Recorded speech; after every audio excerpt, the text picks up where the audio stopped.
우리 그리스도인들은 두 세대를 살아갑니다. 두 세대 또는 두 세상을 사는 사람들입니다. 첫 번째 세대 또는 첫 번째 세상은 현세이고 두 번째 세상은 내세이죠. 우리 그리스도인들에게 내세는 소망이고, 그러나 또 현세는 그 소망을 여기서 누리는 삶이기도 합니다. 이 두 세대, 우리 그리스도인은 또 성경적 관점에서 인간은 죽음과 함께 존재가 소멸되지 않고 육체의 생명을 가지고는 이 세대를 살고, 또 육체가 소멸된 후에는, 그러니까 생물학적으로 죽고 나서는 내세에도 존재하게 되죠. 그리고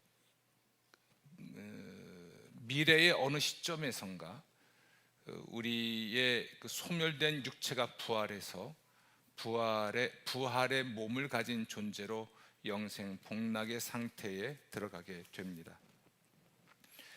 이 두 세대를 묶는 중요한 개념 하나가 있는데, 그것이 바로 하나님의 나라입니다. 하나님의 나라는 하나님의 통치를 의미해요. 하나님이 주권으로 통치하시는 것을 말하는데, 이 아리마대 사람 요셉이라고 하는 사람은 하나님의 나라를 기다리는 사람이었습니다. 하나님의 나라를 기다렸다. 하나님의 주권적인 통치와 구원을 기다린 사람이었죠. 그런데 또 그는 예수의 제자다라고 기록되어 있습니다.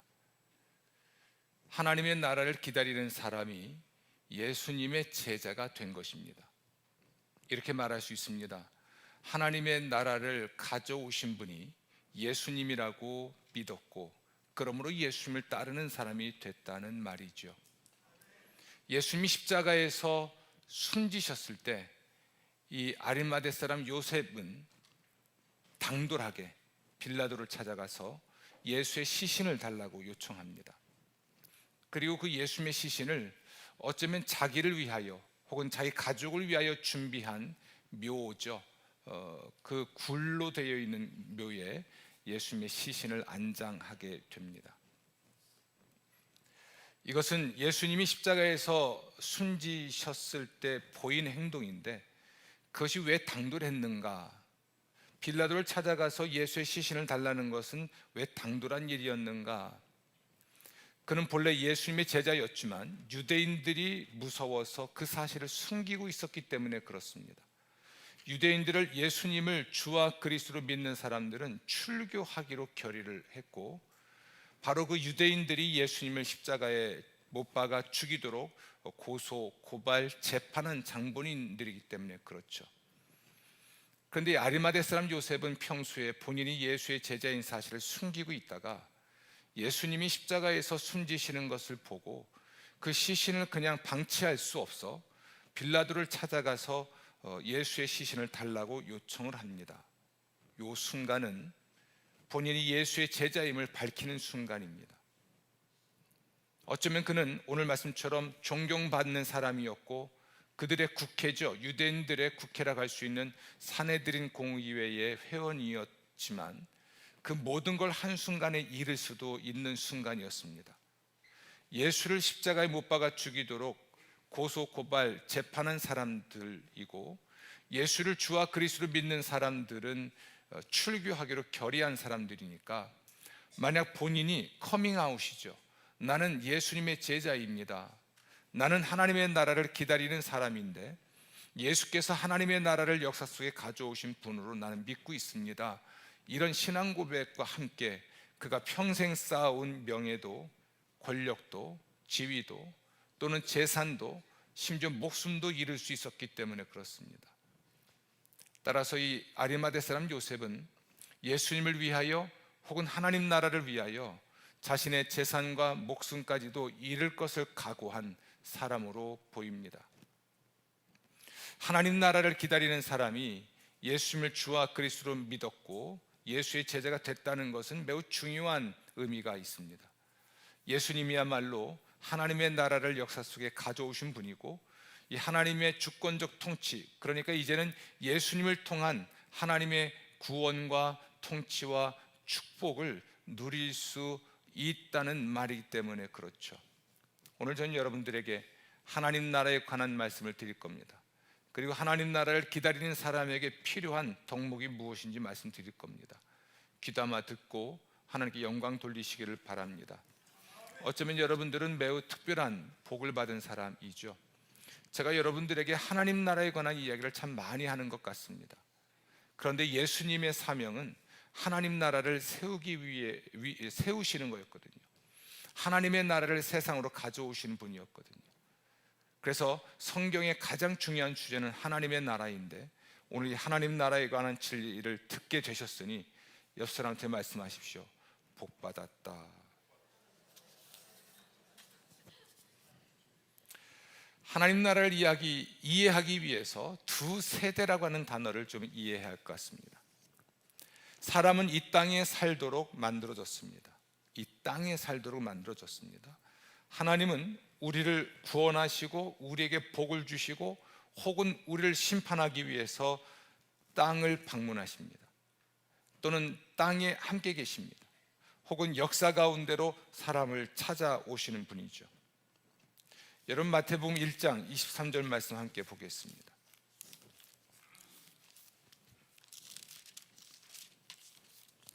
예수님께서 태어나신 것에 관한 기록인데요. 보라, 처녀가 잉태하여 아들을 낳을 것이요 그의 이름은 무엇이라 하라? 임마누엘이라 하라. 그것을 번역하면 다 같이 하나님이 우리와 함께 계시다 함이라. 예수님은 우리와 함께 계시는 하나님이 되셨습니다. 사람의 몸을 입고 세상에 오셔서 우리와 함께 계시는 하나님, 그분이 바로 예수님이셨던 거죠. 이렇게 하나님은 인간을 땅에 살도록 만드셨고, 인간을 축복하고 또는 인간을 다스리고 혹은 인간을 심판하기 위해 땅을 방문하시는데, 예수님께서는 바로 사람 몸을 입고 세상에 오셔서 사람과 함께 계시는 분으로서 하나님이셨습니다. 그런데 이 사실은 예수님이 처음 세상을 방문하셨을 때는 베일에 가려진 일이었습니다. 예수께서 하나님의 구원자라고 하는 사실, 혹은 예수께서 사람과 함께 계시는 하나님이라고 하는 이 사실은 몇몇의 신앙 고백을 가진 사람들 외에는 알지 못했습니다. 예를 들면 오늘 함께 읽었던 아리마대 사람 요셉 같은 사람들, 혹은 이 요셉과 함께 예수님을 장례에 치렀던 니고데모 같은 사람들, 불과 많지 않은 몇몇 사람들만 예수님께서 하나님의 아들이신 것을 알고 있었습니다. 지금도 마찬가지인데요, 예수님께서 하나님의 아들이시고 세상을 구원할 구원자이시다, 세상에 오신 하나님으로 사람과 함께 계셨던 분이다 라고 하는 이 진리에 대하여 동의하는 사람은 퍽 많지 않습니다. 그러나 역사의 끝에 가면 이 사실을 모든 사람이 알게 될 것입니다. 예수께서 정말 하나님의 통치, 하나님의 구원과 축복을 역사 속에 가져오신 분이라는 사실을 부인할 수 없도록 모든 사람이 알게 되려면 예수님의 재림이 필요합니다. 예수님이 세상에 다시 오실 때는 성경의 표현대로라면 그를 찌른 자도 볼 것이요 라고 되어 있는데, 예수를 믿지 않는 사람들조차도, 예수를 대적하고 배척했던 사람들조차도 예수께서 하나님의 아들이시고 하나님의 구원을 세상에 가져오신 분이라는 사실을 부인할 수 없을 정도로 알게 될 것입니다. 아멘. 예수님의 사명은 하나님의 나라를 건설하는 것이었습니다. 여러분, 이 두 세대라고 하는 말을 이해하기 위해서 우리는 예수님이 하신 일을 주목할 필요가 있습니다. 특히 세대라는 말을 이해해야 하는데요, 이 단어는 아이온이라는 단어입니다. 이것은 세대를 표현하는 표현이에요. 세대. 이것은 확정할 수 없는 길이의 시간을 말합니다. 그래서 확정할 수 없는 길이의 시간이 아이온인데요, 이것은 2세대와 올 세대 혹은 현세와 내세로 구분을 합니다. 지금 2세대, 현 세대도 끝이 있습니다. 그 끝이 있으면 새로운 세대가 시작이 되는 거죠. 그러나 이 세대가 이 끝이 언제인지는 모릅니다. 새로운 세대의 시작이 언제일지는 알 수는 없습니다. 그러나 이 세대가 끝나면 새로운 세대가 시작되는 것은 분명합니다. 이 아이온이라는 단어가 성경에서 사용된 가장 중요한 곳이 마가복음 10장입니다. 마가복음 10장 보겠습니다. 한 젊은이가 예수님을 찾아왔습니다. 그리고 묻기를 내가 무엇을 해야 영생을 얻을 수 있습니까? 라고 질문을 했어요. 그런데 이 젊은이는 예수님의 대답에 만족하지 못한 채 예수님을 떠나갔습니다. 이 젊은이가 떠난 다음에 예수님이 하신 말씀이 기록되어 있는데요, 23절, 재물이 있는 자는 하나님의 나라에 들어가기가 심히 어렵다. 또 24절, 하나님의 나라에 들어가기가 얼마나 어려운지라고 되어 있습니다. 이 젊은 사람은, 부자는 영생을 얻는 법에 대해서 질문을 했었는데 예수님은 하나님의 나라에 들어가는 것과 관련지어 말씀하십니다. 또 제자들은 이런 질문과 의구심을 가졌죠. 26절, 누가 구원을 얻을 수 있는가? 여기서 세 가지 단어를 주목하십시오. 영생 얻는다, 그리고 하나님 나라에 들어간다, 구원을 받는다. 이 세 가지는 같은 것을 다르게 표현하는 것입니다. 영생, 하나님의 나라, 구원은 서로 같은 것을 설명하는 단어라는 것을 알 수가 있죠. 그런데 29절, 10장 29절 보면 내가 진실로 너희에게 이르노니 나와 복음을 위하여 집이나 형제나 자매나 어머니나 아버지나 자식이나 전토를 벌인 자는 30절 다 같이 현세에 있어 집과 형제와 자매와 어머니와 자식과 전토를 100배나 받되 박해를 겸하여 받고 내세의 영생을 받지 못할 자가 없느니라. 아멘. 현세라는 말, 내세라는 말이 나오죠. 현세는 이 세대를 말하고 내세는 올 세대를 말합니다. 세대가 다른 거예요. 이 세대는 집이 있고 형제, 자매, 어머니, 자식, 전토를 가지고 살아가는 삶인 것 같습니다. 그러나 내세는 그것이 없는 세상이고 세대인 것이죠. 이 세대에서는 얼마든지 우리가 가진 것을 잃을 수도 있습니다. 건강을 잃을 수도 있고, 목숨을 잃을 수도 있고, 집을 잃을 수도 있고, 가족을 잃을 수도 있습니다. 그러나 내세는 그런 걸 잃지 않는 세대를 의미하죠. 누가복음 20장입니다. 함께 보겠습니다.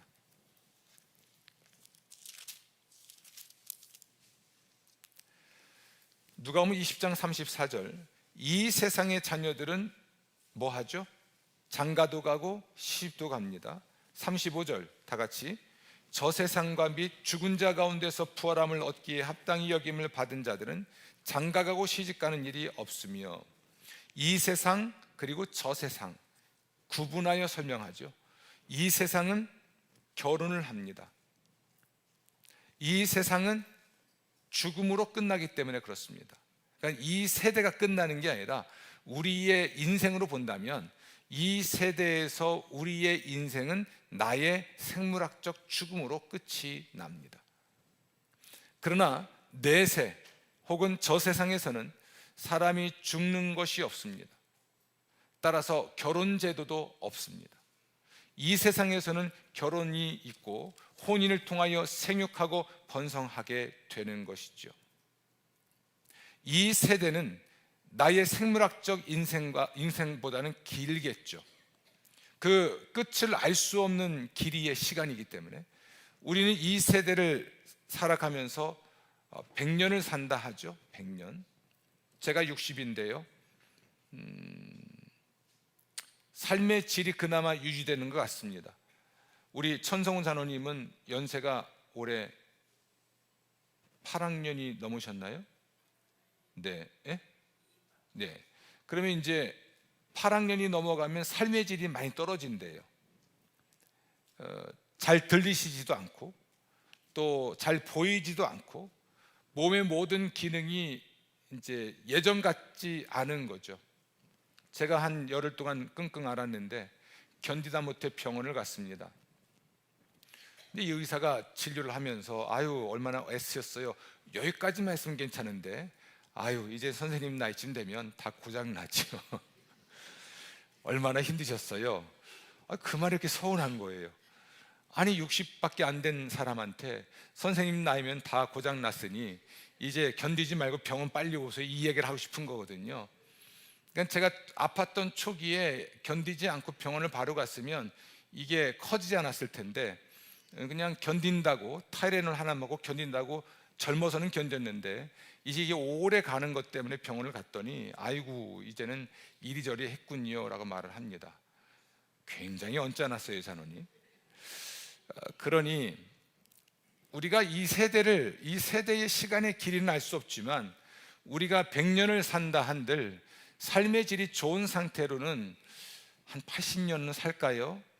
80 넘어서는 삶의 질이 뚝뚝 떨어지죠. 이정자 권사님 죄송해요.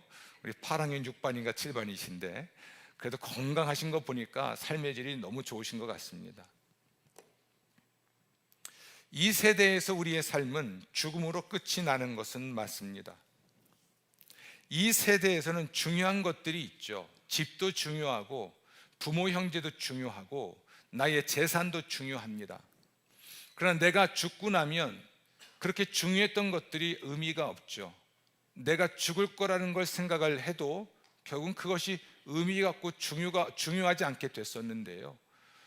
그런 거죠. 인간이 생물학적으로 죽는다는 그 죽음 앞에서는 의미 있거나 중요한 것은 하나도 없는 것 같습니다. 그러나 이 세대는 삶의 특징이 결국 돈이 있어야 살고 부모 형제와 더불어 살아가는 것은 맞는 것 같습니다. 그런데 예수님 말씀하시기를 이 세대에서 잃을 수는 있으나 내세 현세에서는 잃지 않을 것을 말씀하셨습니다. 이 세대는 사망, 죽음의 세대지만 내세는 생명의 세대가 맞습니다. 그리고 이 세대는 끝나는 날이 있습니다. 내가 생물학적으로 죽는 것이 아니라 이 세대 자체가 끝나는 때가 있는 것이죠. 그때가 언제일지는 모릅니다. 이 세대 자체가 끝나는 것을 성경은 세상 끝이라고 표현을 합니다. 마태복음 13장 39절입니다. 가라지를 뿌린 원수는 마귀요 추수 때는 세상 끝이요. 세상은 끝이 있는 거죠. 이 세상이 끝이 있다는 이야기입니다. 나도 생물학적으로 죽어서 인생 자체가 이 세상에서는 끝이 날 수도 있지만 이 세상 자체가, 이 세대 자체가 끝이 날 때가 있는 것입니다. 그리고 그때가 되면 하나님이 추수를 하시는데 이 추수는 최후의 심판입니다. 마태복음 25장에 나와 있듯이 양과 염소를 갈아서 곡식은 모아 곡간에 들이듯이 신자는 천국으로 들이시고 또 가라지는 모아서 불에 태우듯이 불신자는 지옥에 보내는 것이 우리 하나님의 세상 끝에 있을 최후의 심판 사건입니다.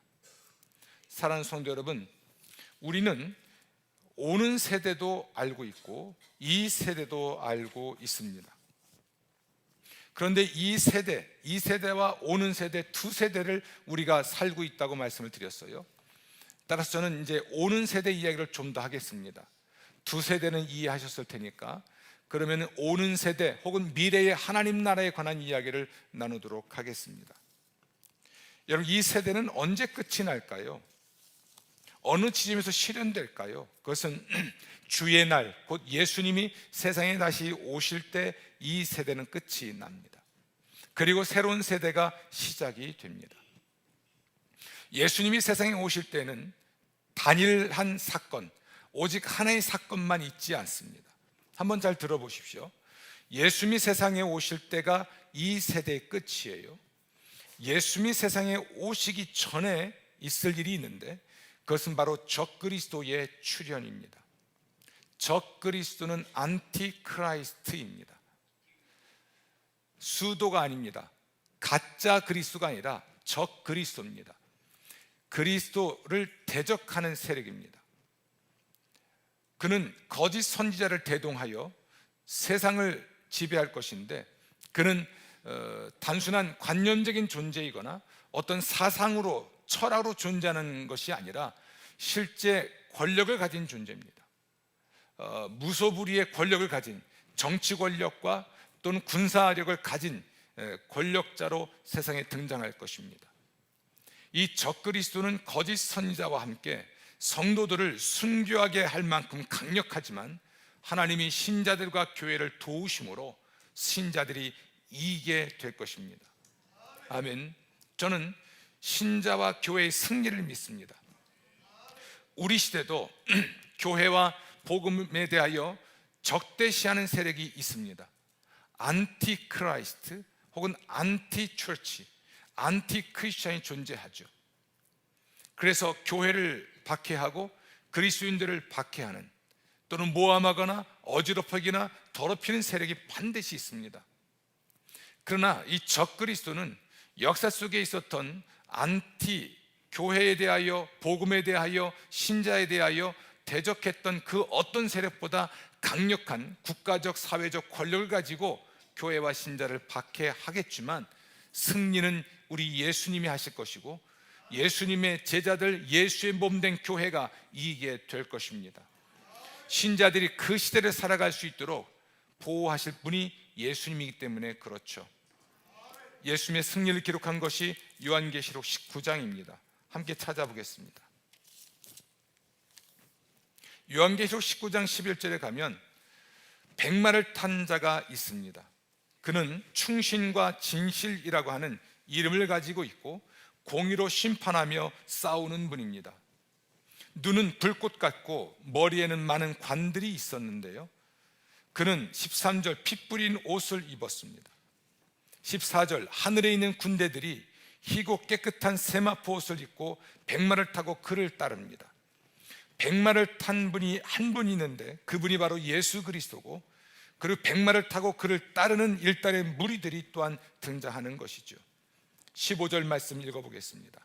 그의 입에서 예리한 검이 나오니 그것으로 만국을 치겠고 친히 그들을 철장으로 다스리며 또 친히 하나님 곧 전능하신 이에 맹렬한 진노의 포도주 틀을 밟겠고 그 옷과 그 다리에 이름을 쓴 것이 있으니 다같이 만왕의 왕이요 만주의 주라 하였더라. 아멘. 그분이 바로 예수님이십니다.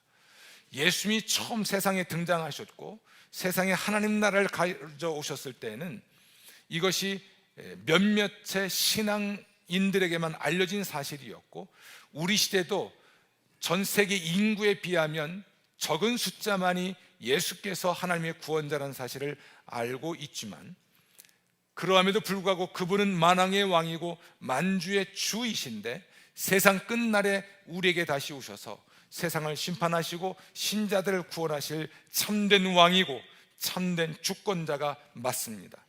아멘. 20절 말씀입니다. 짐승이 잡히고 그 앞에서 표적을 행하던 거짓 선지자도 함께 잡혔는데 이 짐승이 바로 적그리스도입니다. 이는 짐승의 표를 받고 그의 우상에게 경배하던 자들을 표적으로 미혹하던 자라. 이 둘이 산채로 어디 던져질까요? 유황 불 붙는 못, 불연못으로 알려진 지옥에 던져지게 될 것입니다. 이것이 예수 그리스도의 승리고 예수 그리스도를 따르는 사람들의 승리에 대한 기록입니다. 이때가 되면 적그리스도나 거짓 선자는 불연못에 던져지게 될 것입니다. 이게 미래에 있을 일입니다. 미래의 하나님의 나라 곧 예수님은 세상에 다시 오시고 세상에서 안티 크라이스트 적그리스도와 그를 따르는 모든 세력을 멸망시켜 지옥불에 던지게 되겠죠. 그때는 적그리스도만이 아닙니다. 적그리스도를 사주했던 마귀 또한 불연못에 던져지게 될 것입니다. 마귀는 두 단계에 걸쳐서 멸망하게 됩니다. 잘 들으십시오.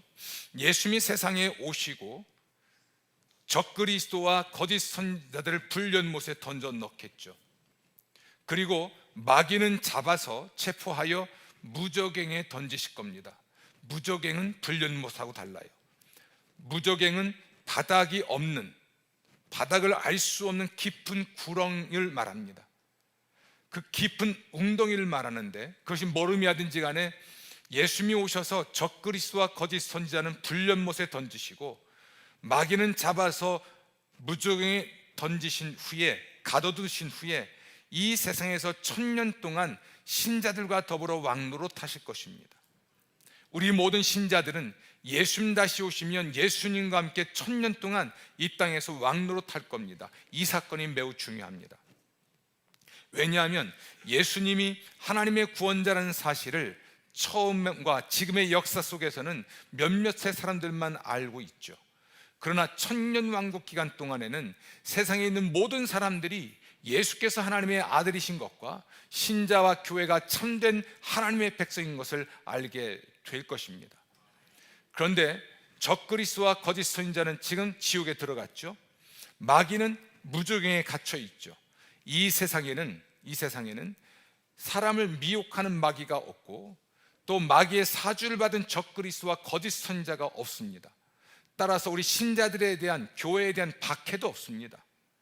천년왕국이 되기 전에는 7년의 대환란이 있는데요, 또 역사 속에서 신자와 교회는 환란을 당하죠. 이건 사단에 의하여, 적그리스도와 거짓 선지자들에 의하여 있는 신자와 교회의 박해지만, 천년왕국 동안에는 유혹하는 자, 마귀가 없고 대적하는 자들이 없기 때문에 신자와 교회도 박해를 받지 않습니다. 그런데 신기한 것은 1000년이 끝날 즈음에 무저갱에 갇혀있던 마귀가 잠깐 풀려납니다. 풀려나서 세상을 미혹합니다.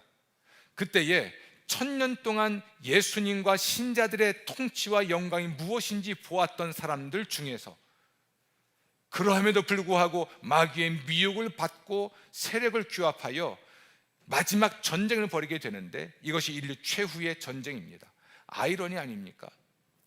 마귀의 유혹을 받거나 교회와 복음을 박해했던 사람들이 살아있은 적그리스도와 거짓 선지자들이 활개치던 시대에도 예수를 믿지 않더니 1000년왕국 예수의 재림과 그로 인하여 모든 신자와 교회가 승리하는 모습을 보았음에도 불구하고 마귀가 등장하여 유혹하니까 또다시 유혹을 받아 하나님을 떠나게 되는 것이 참 아이러니 아닐까요? 천년왕국의 중요성은 예수께서 하나님의 아들이신 것을 이제는 만방에 알리는 것이고, 예수를 찌른 자들, 곧 예수님과 복음을 반대했던 사람들도 예수님을 부인할 수 없을 만큼 정확하게 하나님의 구원자라는 사실을 알게 될 텐데, 그러함에도 불구하고 마귀의 유혹을 받아 다시 하나님을 배반하는 것은 참 모순이 아닌가 싶습니다. 우리가 주목하는 건 천년왕국이 무엇이든 7년 대환란이 무엇이든 역사 속에 있었던 신자들의 박해와 고난이 무엇이든지 간에 하나님의 사랑에 관한 것입니다. 하나님은 왜 환란을 통해서, 하나님은 왜 마귀를, 유혹자를 옥에 가두어서 세상에 있는 모든 사람들에게 예수님을 자꾸만 드러낼까요? 한 사람이라도 더 구원하시기 위하여, 한 영혼이라도 더 구원하시기 위하여, 그 마지막 순간까지 하나님이 애쓰신 것입니다.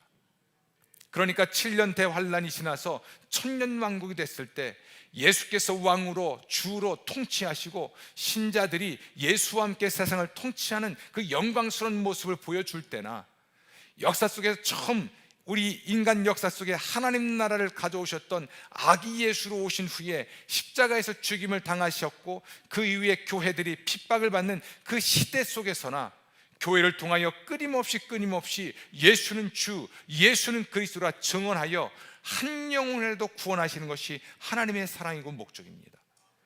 이 하나님의 사랑, 하나님의 은총, 하나님의 목적에도 불구하고 참 아이러니는 사람들이 모든 걸, 유혹자가 없는 순간에도 예수 그리스도를 믿지 않는다는 것이 참 아이러니입니다. 따라서 우리 모든 사람들이 구원받지 못하는 건 하나님의 사랑을 받지 못해서가 아니라, 하나님의 은총을 받지 못해서가 아니라, 구원받을 기회가 없어서가 아니라, 기회가 그렇게 많았고 그렇게 많은 사랑을 받았고 그렇게 많은 은총을 받았음에도 결국 하나님을 믿지 않아서 구원받지 못하는 것입니다. 사랑하는 성도 여러분, 올 세대는 그렇게 옵니다. 예수님의 재림, 신자들과의 천년왕국이 끝났을 때 주님께서는 마귀가 무저갱에서 잠깐 풀려나 최후의 전쟁을 벌이시고 그때 최후의 심판을 하십니다. 알곡은 모아 국간에 들이듯이 신자는 영생 복락의 상태에 들어가게 되고, 가라지는 모아서 불에 태우듯이 세상의 모든 불신자들은 지옥에 들어가게 되는데, 지옥에는 네 가지 부류의 존재가 있겠죠. 하나는 마귀요, 그리고 귀신들이겠죠. 또 하나는 적그리스도요, 또 하나는 거짓 선지자요.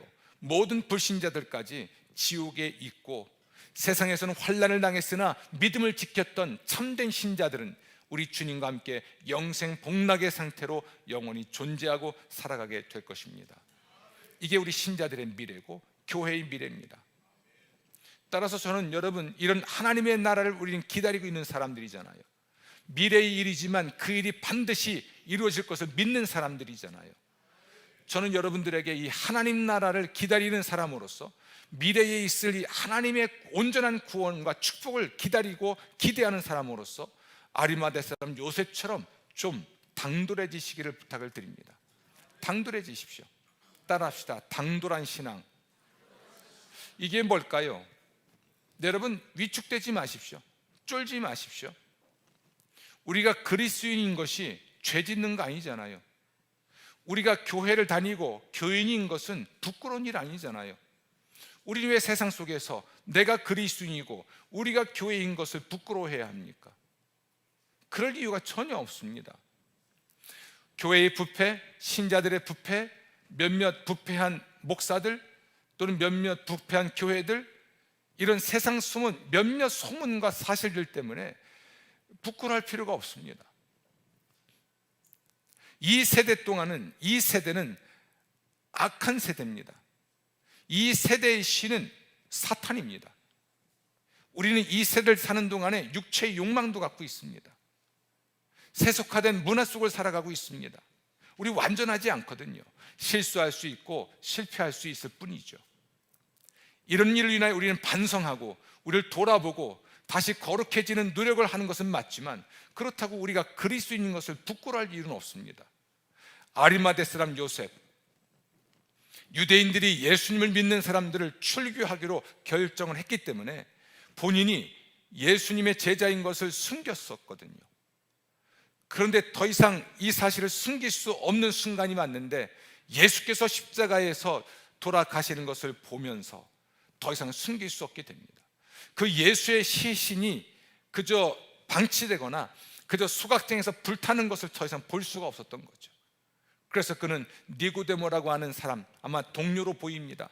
그와 함께 예수님의 장례를 치릅니다.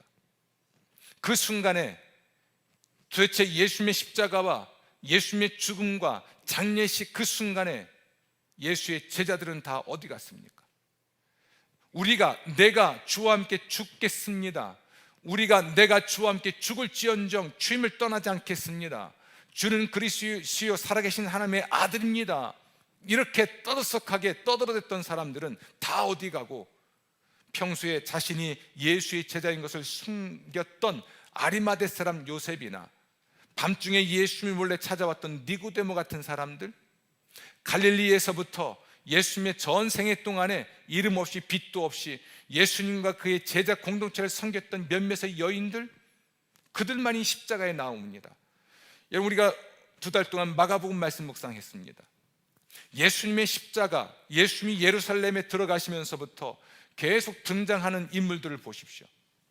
예수를 죽이거나 예수를 팔아넘기거나 다 예수를 버리고 도망간 사람들은 참 시끄러운 사람들이었는데, 이름도 없이 빚도 없이 있다가 갑자기 예수님의 장례식에 등장했던 아리마대 사람 요셉이나 니고데모 같은 사람들, 그리고 몇몇 여인들만이 그 자리를 지키고 있잖아요. 당돌할 필요가 있다. 우리는 하나님의 나라를 기대하고 기다리는 사람들이에요. 예수님의 재림과 재림을 통한 하나님의 영원한 축복을 믿고 기다리는 사람들입니다. 그러면 우리에게 필요한 것은 예수님과 복음을 위한 당돌함입니다. 예수님과 복음을 위한 과감함입니다. 위축되지 마시고 쫄지 마시고 예수님과 십자가 복음을 부끄러워하지 마시고, 나는 그리스도인입니다. 우리는 교회입니다. 우리는 함께하는 교회입니다. 그렇게 당당하게 당돌하게 서서 사람들 앞에 선언하십시오. 예수님과 그의 복음을 비웃는 사람들에게 두려워하지 말고 담대히 전하십시오. 예수는 주, 예수는 그리스도라 말씀하십시오. 그 예수를 통하여 하나님이 우리를 구원하시고 하나님이 우리를 축복하신다는 이 위대한 사실을 이야기하셔야 됩니다. 아멘. 당돌해지십시오. 아리마대 사람 요셉이 자신의 신분과 정체를 드러내는 순간 잃어버릴 것들이 있겠죠. 사내들인 공의의 회원으로서의 자격을 상실하고 그가 갖고 있던 재산도 잃을 수 있겠죠. 평생 쌓아온 명예도, 권력도, 돈도, 심지어 친구 관계도 끊어질 수 있겠으나 더 이상 그는 자기가 예수의 제자인 사실을 숨길 수가 없었던 겁니다. 이게 커밍아웃이죠. 여러분 삶의 자리에서, 일터에서, 가정에서, 어디에서나 여러분이 그리스도인인 것을 부끄러워하지 마시고, 교회인 것을 부끄러워하지 마시고, 함께한 교회 성도인 것을 부끄러워하지 마시고 자랑스러워하십시오. 우리는 예수님의 제자들입니다. 세상 끝날에 예수와 함께 통치할 사람들이죠. 그 자긍심 가지고 살아가는 여러분 되시기를 주의 이름으로 축원합니다. 미래의 이 위대한 사건을 우리는 또한 이 세대에서 누릴 수 있는데, 이런 맥락에서 우리는 두 세대를 살고 있다고 말할 수 있는 거예요. 그래서 우리는 더더군다나 당돌해질 필요가 있는 것이죠. 하나님 나라의 실제, 미래에 있을 최후의 승리의 실제를 우리가 이 세상에서 어떻게 맛볼 수 있을까? 우리는 마가복음을 통해서 몇 가지 생각해 보려고 합니다. 마가복음 다시 보겠습니다. 마가복음 1장 21절 이하에 보면 예수님이 가버나움 회당에서 가르치실 때 귀신을 쫓아내십니다. 성경에 의하면 예수님이 성령으로 귀신을 쫓아냈다면 하나님의 나라가 이미 너에게 임했다라고 말씀하십니다. 예수님은 귀신을 쫓아내시죠. 귀신에게서 사람을 구원하신 분입니다. 이게 하나님 나라를 오늘 여기서 경험할 수 있는 사람에 관한 겁니다. 히브리서에 의하면 우리가 천국을 맛보았다라고 말하는데, 천국, 미래의 하나님 나라를 이 세대에서 맛을 볼 수 있는데, 따라서 이 세대에서 누리는 이 하나님 나라는 부분적이고 제한적일 수 없습니다. 이 수밖에 없습니다. 그럼에도 불구하고 귀신의 세력에서 우리를 구원하시죠. 세상 끝날에 지옥에 던져질 존재가 마귀와 귀신들이잖아요. 그것은 최종의 심판이고 우리에게는 최종의 구원인데, 그것을 오늘 여기서 맛볼 수 있는 것이 우리 시대에 우리가 귀신에게서 구원받는 것입니다. 또 29절 말씀 보면 시몬의 장모의 열병을 우리 주님 고치시고, 34절 말씀 보면 각종 병이 든 많은 사람을 예수님이 고치셨는데, 우리 이 세대에 하나님의 치유를 경험할 수가 있습니다. 병에서 구원받는 것이죠. 세상 끝날에는 죽음이 없습니다. 병드는 것이 없습니다. 아픈 것이 없습니다. 눈물 흘리는 게 없습니다. 우리가 최종으로 구원받는 상태는 우리 몸이 부활한 몸으로서 아프거나 죽지 않는 상태가 될 것입니다. 그것을 오늘 여기서 부분적이고 제한적이만 누릴 수 있는 것이 하나님의 치유입니다. 하나님이 병을 고치는 것이죠. 몸의 병, 마음의 병을 고쳐서 회복해 주시는 것입니다. 마치 잠을 자고 나면 아침이 되면 지난날의 피로가 풀리듯이 우리 시대를 사는 동안에 예수 그리스도의 이름으로 우리가 귀신에게서 구원받고 병에서 구원받는 축복이 있습니다. 할렐루야. 또한 2장에 가면 예수님이 가버나움에서 한 중풍병자를 고치시는데, 그 전에 5절 말씀, 예수께서 그들의 믿음을 보시고 중풍병자에게 이르시되 다 같이 작은 자야 내 죄 사함을 받았느니라. 아멘. 예수님은 이 세상에서 10절 말씀, 죄를 사는 권세가 있는 분이었죠. 우린 세상을 사는 동안에 죄에서 구원받을 수 있습니다. 예수의 이름으로 죄 용서받을 수 있고, 죄의 세력을 이길 수 있고, 죄를 짓지 않고도 살아갈 수가 있습니다. 100% 완전하진 않아도 부분적이고 제한적이지만 죄를 짓지 않고도 살아갈 수가 있는 거죠. 여러분 보십시오. 우리가 귀신에게서 구원받죠. 병에서 구원받죠. 죄에서 구원받죠. 인간을 고통스럽게 하는 이 세 가지, 죄, 병, 귀신, 그리고 그 궁극적인 결과로서 죽음에서 우리를 구원해 주십니다. 회당장 야이로의 딸을 고치신 예수님은 예수님이야말로 인간을 생명을 주시고 그 모든 죽음에서 구원할 분임을 알려주는 겁니다. 세상 끝날에 우리 모든 신자들은 다 부활하여 영생 복락의 상태로 부활한 몸을 가지고 존재하고 살아가게 될 텐데, 그 부활의 영광을 여기서도 맛볼 수 있는 것이죠. 이것이 현재 우리가 맛보는 하나님의 나라입니다. 하나님의 나라란 예수 그리스도를 통한 구원과 축복입니다. 이것을 세상 끝날 올 세대에서는 완전히 누릴 것이고, 이 세대에서는 부분적이고 제한적이만 누릴 수가 있습니다. 그래서 우리는 예수의 이름으로 죄 사함 받고, 예수의 이름으로 병 고침 받고, 예수의 이름으로 귀신에게서 구원받습니다. 그래서 우리는 예수의 복음을 전하는 것입니다. 예수는 주, 예수는 그리스도라 전하면서 모든 사람이 죄 용서받고, 모든 사람이 병 고침 받고, 모든 사람이 귀신에게서 해방되어 자유하게 되기를 꿈을 꾸는 것이죠. 당돌해지십시오. 아리마대 사람 요셉이 당돌하게 빌라도를 찾아갔습니다. 예수를 죽인 빌라도를 찾아갔습니다. 세속 권력을 가진 자입니다. 사형을 집행할 수 있는 권한이 있는 사람입니다. 가서 커밍아웃 합니다. 나는 그리스도입니다. 나는 예수의 제자입니다. 예수의 시체를 주십시오. 어쩌면 미래에 자기가 묻힐 무덤, 가족 중 누군가를 묻을 그 무덤을 예수님께 내어드리고 예수님을 그곳에 안장하게 됩니다. 하나님 나라를 위하여, 예수의 복음을 위하여 자신의 것을 드린 사람이죠. 모든 걸 잃을 각오를 하고 당돌하게도 빌라도를 찾아가서 요구하고 요청했던 사람입니다. 당돌해지십시오.